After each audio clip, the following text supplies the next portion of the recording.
Jeremy Reddick here from Adjust University, and guess what's just around the corner, my friends? Hail season. So what does hail season mean for an independent insurance adjuster?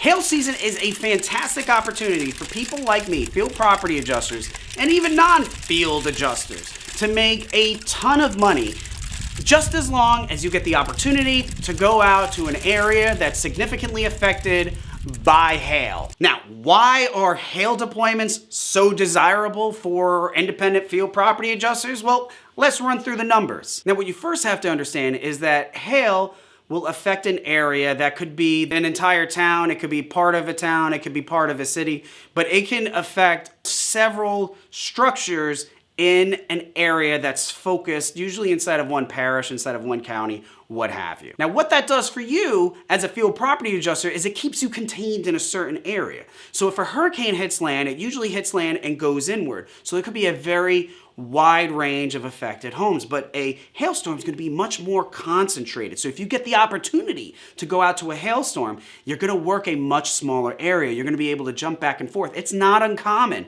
for you to get several assignments on the same block or within a block apart from each other. So while on other deployments you may be jumping around town, going outside of the town, and taking far off claims, during a hail deployment, you may just be parked most of the time. Now, what else is great about it is that it's less complicated to actually do the inspections.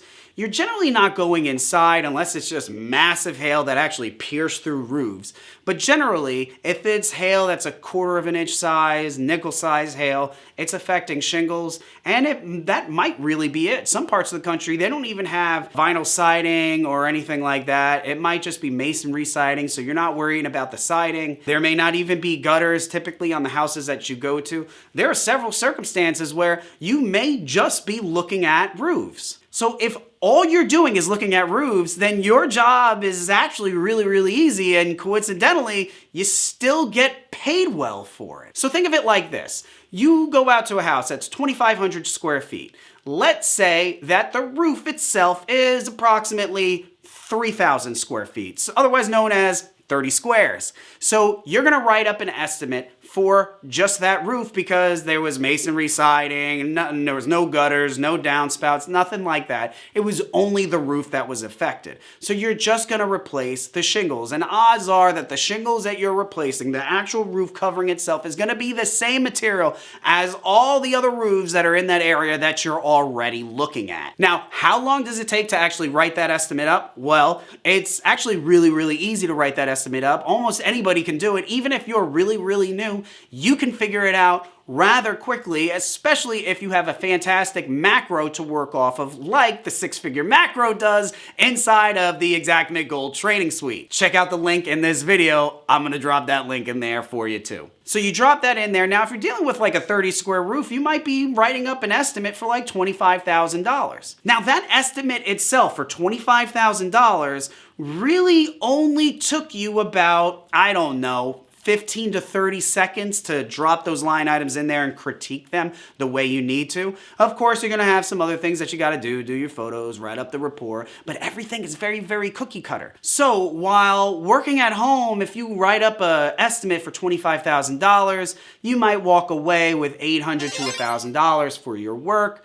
But in a hail situation, typically the pay works about the same. So you wrote up an estimate for $25,000, but rather than spending a couple hours to work on that estimate itself, you ordered some aerial measurements of the roof, so you spent no time putting that together. You only put the amount of time to actually make the order into the aerial measurement company, and they sent it to you by email. You dropped it in your estimate, then you dropped those couple line items in there. Next thing you know, you're making $800 like that. Now, you're out on a deployment, so obviously there are a lot of claims, and odds are you have more than just that one claim for the day. Let's say you have 6 of them. Usually it's about 45 minutes per inspection for me, so 800 times 6, you get the picture.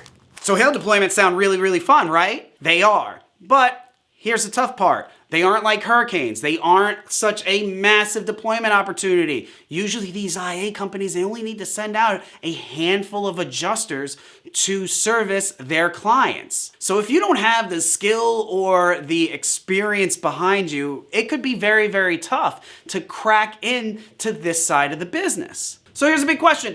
What can you do to be a better adjuster when it comes to hail? What can you do to help sell your services to an IA company so that you get on the first call list when a hail event occurs? Well, of course, you're going to have to go to Adjuster University and be a part of our Becoming a Six-Figure Adjuster course, where we're going to teach you the best way to sell and market your services to independent adjusting companies. But let's say you already did that. What can you do specifically to get an independent adjusting company sold on you when it comes to hail claims? You need to understand hail, number one. You need to know what it looks like, how it affects different materials, and you need to know what hail is not. The biggest problem with independent insurance adjusters and contractors and public adjusters and anybody that's dealing with hail whatsoever is that they improperly identify hail damage for damage that is simply not. Mechanical damage, installation defects, wear and tear. These are all things that it sometimes can look like hail, but it is not. And usually, who can figure that out are the people that are reviewing your files after you submit them. And when they can tell that you are replacing roofs left and right, because there's contractors everywhere and they're telling you, look at all this hail, look at all this hail, but quite frankly, it's not hail and you're replacing it because you really don't know any better because you didn't take any training, they're gonna catch on to that, they're not gonna give you any more claims, and they're not gonna send you out on any more hail deployments. But if you can show them that you do know this, then you've got the opportunity to make great money in an extremely short amount of time. So here are your options on how you can figure out how to be a better hail adjuster. You can watch a bunch of YouTube videos and do a bunch of research on your own. Then you'll just have to explain to the companies when you market yourself to them that you watched a lot of YouTube videos and you read a lot of stuff, and they're just gonna have to try to believe you about that. Another way that you can learn is to be HAG certified. That's HAAG certified. Usually they go through different cities, and I think it's approximately $1,000.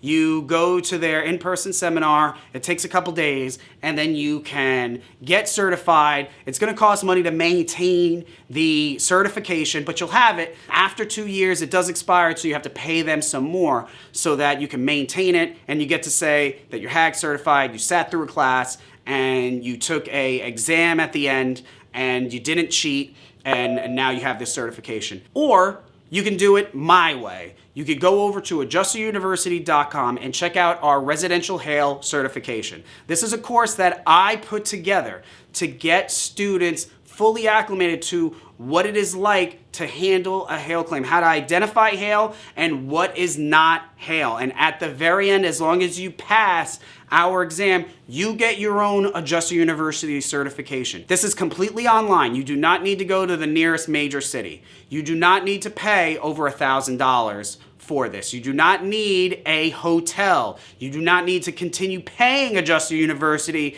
in order for Adjuster University to keep saying that you are certified.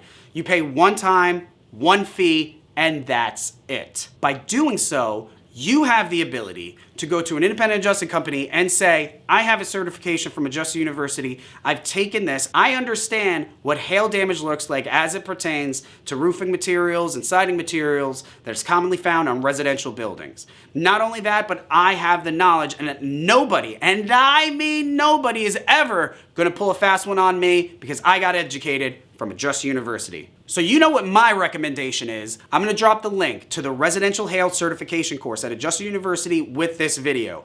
Head over there, become a student, get your certification in as little as a day. Throw that thing on your resume and begin marketing yourself now, because before you know it, you're gonna start seeing headlines that there was a major hail event somewhere. So not only do you need to have that certification in hand by the time that first hailstorm hits, but you need to already be marketing yourself like a mad person to these independent adjusting companies so that they know who you are, they know what you're certified in, they know what you know, so that they can put you on that first call list so that you can get out there during that hailstorm and you can make the big bucks, baby.